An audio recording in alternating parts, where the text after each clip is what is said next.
ओम शांति। आज की मुरली का सार।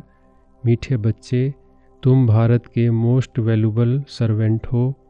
तुम्हें अपने तन मन धन से श्रीमत पर इसे राम राज्य बनाना है। प्रश्न है, सच्ची अलौकिक सेवा कौन सी है जो अभी तुम बच्चे करते हो? उत्तर है, तुम बच्चे गुप्त रीति से श्रीमत पर पावन भूमि सुखधाम की स्थापना कर रहे हो। यही भारत की सच्ची अलौकिक सेवा है। तुम बेहद बाप की श्रीमत पर सबको रावण की जेल से छुड़ा रहे हो। इसके लिए तुम पावन बनकर दूसरों को पावन बनाते हो। पहला पॉइंट, हे प्रभु, ईश्वर परमात्मा कहने और पिता अक्षर कहने में कितना फ़र्क है? हे ईश्वर, हे प्रभु कहने से कितना रिगार्ड रहता है। पिता अक्षर बहुत साधारण है। लौकिक रीति से तो पिताएं बहुत हैं, बुलाते भी हैं, तो मात पिता कितना साधारण अक्षर है।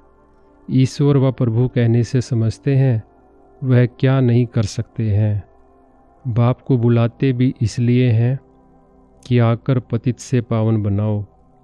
बाप कहते हैं, मैं आया हूँ तुम्हारी सेवा में। दूसरा पॉइंट, तुम बच्चे भी सब भारत की अलौकिक सेवा में हो, जो सर्विस तुम्हारे सिवाय और कोई कर नहीं सकते। तुम भारत के लिए ही करते हो। श्रीमत पर पवित्र बन और भारत को बनाते हो। बापू गांधी की भी आस थी कि राम राज्य हो। अब कोई मनुष्य तो राम राज्य बना न सके, नहीं तो प्रभु को पतित पावन कह क्यों बुलाते। अब तुम बच्चों को भारत के लिए कितना लव है। सच्ची सेवा तो तुम करते हो, खास भारत की और आम सारी दुनिया की। तीसरा पॉइंट, तुम्हारे में भी नंबरवार यह नशा रहता है कि हम राम राज्य बनाएंगे। गवर्नमेंट के तुम सर्वेंट हो, तुम दैवी गवर्नमेंट बनाते हो। तुमको भारत के लिए फक्र है। जानते हो, सतयुग में यह पावन भूमि थी, अब तो पतित है। तुम जानते हो, अभी हम बाप द्वारा फिर से पावन भूमि व सुखधाम बना रहे हैं। सो भी गुप्त, श्रीमत भी गुप्त मिलती है। भारत गवर्नमेंट के लिए ही तुम कर रहे हो। श्रीमत पर तुम भारत की ऊंच से ऊंच सेवा अपने तन मन धन से कर रहे हो।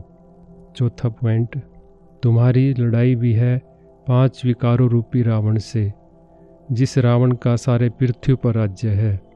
तुम्हारी यह सेना है। लंका तो एक छोटा टापू है, यह सृष्टि बेहद का टापू है। तुम बेहद के बाप की श्रीमत पर सबको रावण की जेल से छुड़ाते हो। तुम शिव शक्तियाँ हो। शिव शक्ति यह गोप भी हैं। तुम गुप्त रीति भारत की बहुत बड़ी सेवा कर रहे हो। आगे चल सबको पता पड़ेगा। पांचवा पॉइंट, रामायण में तो क्या क्या कथाएं बैठ लिख दी हैं। कहते हैं राम ने बंदर सेना ली। तुम पहले बंदर मिसल थे, एक सीता की तो बात नहीं। बाप समझाते हैं कैसे हम रावण राज्य का विनाश कराए राम राज्य स्थापन करते हैं। इसमें कोई तकलीफ की बात नहीं। वह तो कितना खर्चा करते हैं। रावण का भूत बनाकर फिर उसको जलाते हैं। समझते कुछ भी नहीं।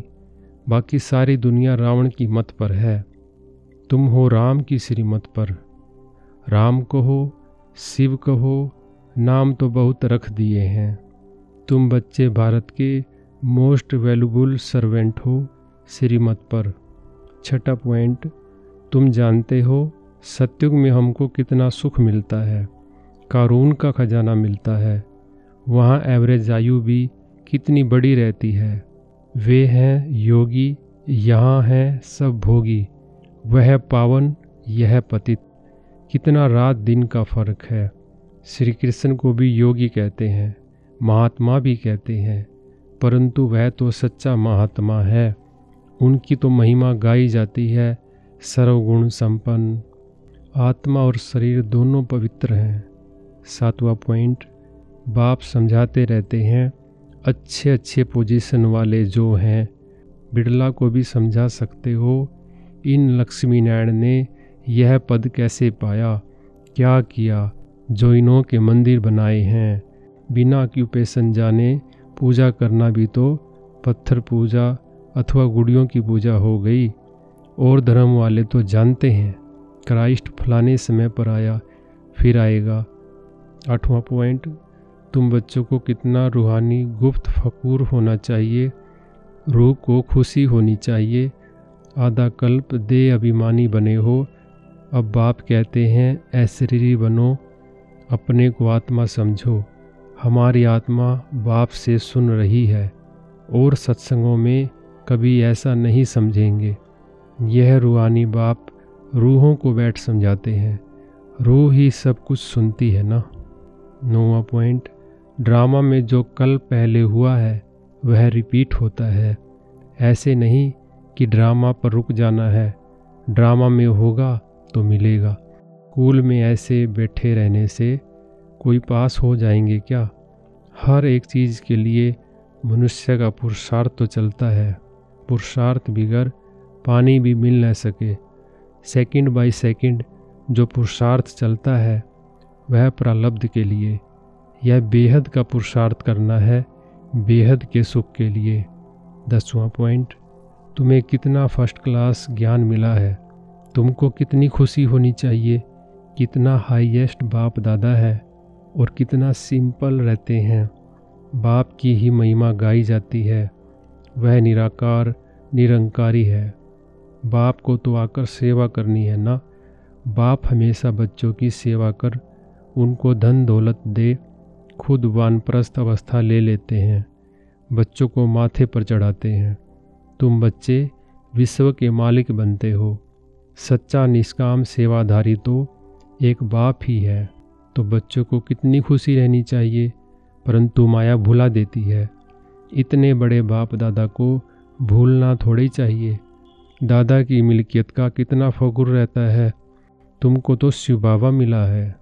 वरदान है अव्यक्त स्वरूप की साधना द्वारा पावरफुल वायुमंडल बनाने वाले अव्यक्त फरिश्ता भव। विस्तार, फरिश्ते स्वरूप की ऐसी चमकीली ड्रेस धारण करो जो दूर दूर तक आत्माओं को अपनी तरफ आकर्षित करे और सर्व को भिखारीपन से छुड़ाए, वर्षे का अधिकारी बना दे। इसके लिए ज्ञान मूर्त, याद मूर्त और सर्व दिव्य गुण मूर्त बन उड़ती कला में स्थित रहने का अभ्यास बढ़ाते चलो। आपकी उड़ती कला ही सर्व को चलते फिरते फरिश्ता सो देवता स्वरूप का साक्षात्कार कराएगी। यही विदाता वरदातापन की स्टेज है।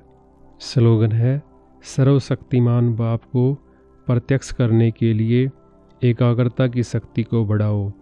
ओम शांति।